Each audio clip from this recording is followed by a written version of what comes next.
The best interest of the patient is the only interest to be considered. And in order that the sick may have the benefit of advancing knowledge, union of forces is necessary. Will Mayo. On July 1st, 1907, the very first patient was registered under the revolutionary Unified Medical Record System, invented by Mayo Clinic physician Dr. Henry Plummer and his colleague Mabel Root, in alignment with the Mayo Clinic's promise of putting the patient first. The Unified Medical Record would gather, track, and store patient information far more efficiently than any other system before it, hastening the care for patients as well as aiding communication between the patients and physicians. The Unified Medical Record would give way to modern-day systems like MyChart that further the access that patients and physicians have with patient records as well as the communication between physicians and their patients. On August 21st, 1883, a tornado devastated Rochester, Minnesota. A feeble telegraph was sent to Governor Lucius Hubbard. 24 people killed, over 40 seriously injured, 1/3 of the city laid waste. We need immediate help. After barely surviving the tornado themselves, the local doctor, Dr. W. Mayo, along with his 2 sons, stepped in to help. Teaming up with the Franciscan sisters, they cared for the wounded throughout the night. A few months after the tornado, Mother Alfred Mose, who helped organize the aid of the survivors, had an idea of a permanent hospital in Rochester. She told Dr. Mayo, "With our faith and hope and energy, it will succeed." In 1889, the Mayo brothers and the Franciscan sisters founded St. Mary's Hospital, later becoming the Mayo Clinic. With the Mayo brothers as the 2 physicians and the sisters as the nurses, St. Mary's went from the clinic in the cornfield to an internationally respected medical center. St. Mary's was founded on the basis of respect for all. As the sisters said, they opened it to all sick persons, regardless of their color, sex, financial status, or professed religion, as well as a model of their work: the patient comes first. This was the first time that a medical institution conveyed that all their patients mattered, and was the key for the population to understand how they should be treated in the field of medicine.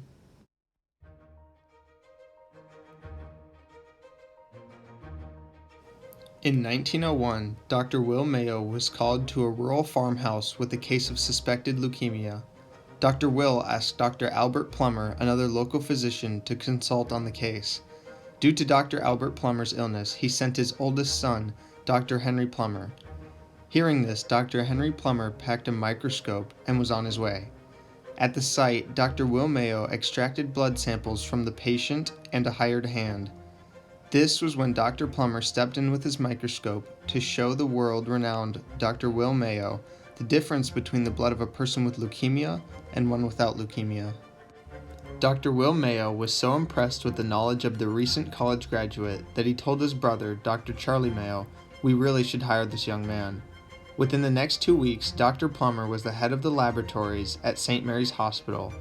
Dr. William Mayo was famously known for saying, "Hiring Dr. Henry Plummer was the best day's work."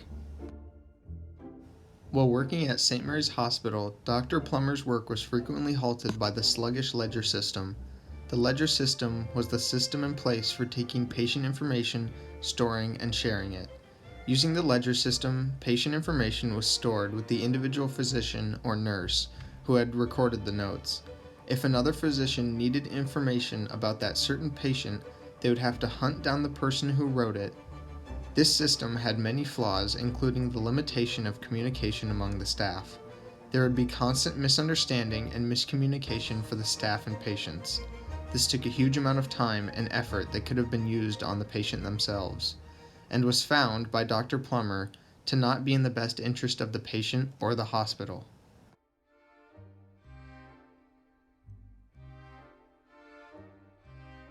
Dr. Plummer saw an opportunity to improve the communication of the Mayo Clinic's current patient information system. He knew how many misunderstandings there were between not only the patient and the physicians, but also physicians working together at the Mayo Clinic. In alignment with the mission and values of the Mayo Clinic, he and his colleague Mabel Root started work on a new system. In the summer of 1907, the two of them came out with the first edition of the Unified Medical Record, or UMR for short, Mayo Clinic's own medical record system. From there, they created the numeric registration system, which worked alongside the UMR to give new patients a number, which made tracking and organizing patient information much more efficient.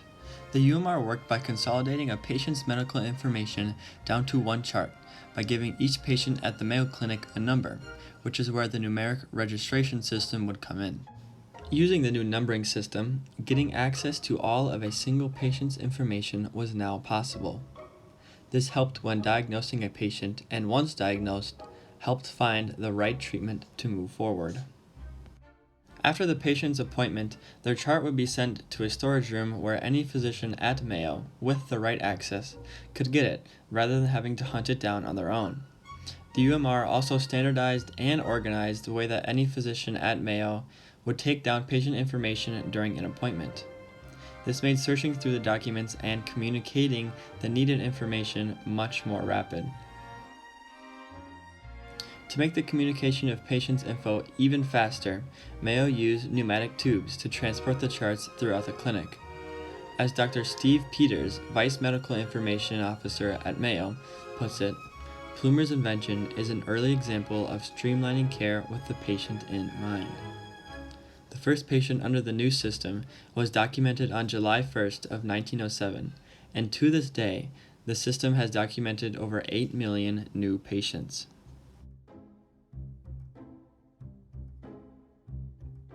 Dr. Plumer's invention of the Unified Medical Record had an immediate effect on the Mayo Clinic.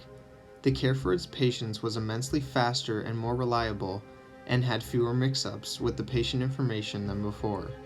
This revolutionary way of medical communication started the use of pneumatic tube systems throughout the Mayo Clinic.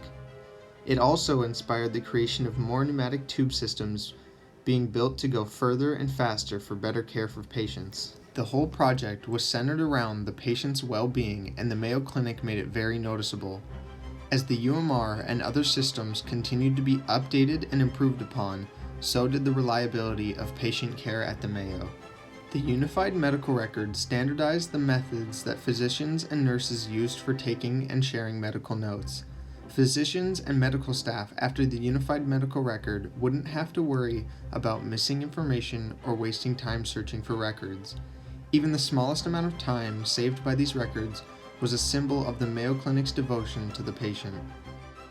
Their patients were the sole priority, and their inter-staff communication made the care of the Mayo Clinic that much more revolutionary. Word spread of the Mayo Clinic's accomplishments with the Unified Medical Record, and it soon became the standard method for communicating patient information.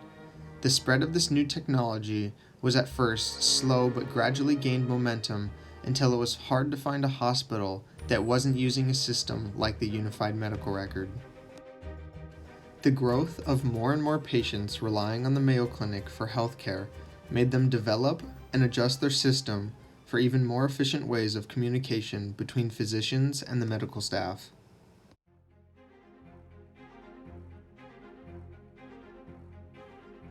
To this day, the innovations of the Mayo Clinic make waves around the world. From the UMR documenting 8 million patients since its invention, or the Mayo Clinic serving 1 million patients every year through its patient-focused lens. Or new innovations like the Plumer Project, a 2015 project started at Mayo Clinic that, as Dr. Steve Peters, co-director of the project, says, is a project where we're going from a unified record on paper and now converging to a single integrated electronic system. Or the Mayo Clinic's recent partnerships with Apple and Microsoft that created apps to further the patient's understanding and access to their own health records. These apps help the patient and their doctors stay in touch about upcoming appointments or questions patients have for their doctors that don't require a full appointment. The Mayo Clinic hasn't just helped serve its own patients. Every other hospital and countless companies have adopted Mayo's record-keeping system in one way or another.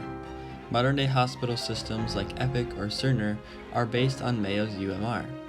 Many of these communication tools that can be found in today's medical field can be traced back to the Mayo Clinic's UMR. The Mayo Clinic communicates to the masses the message that they are at the forefront of their hospitals and its innovations. and has set the universal standard in the medical field that the patient comes first.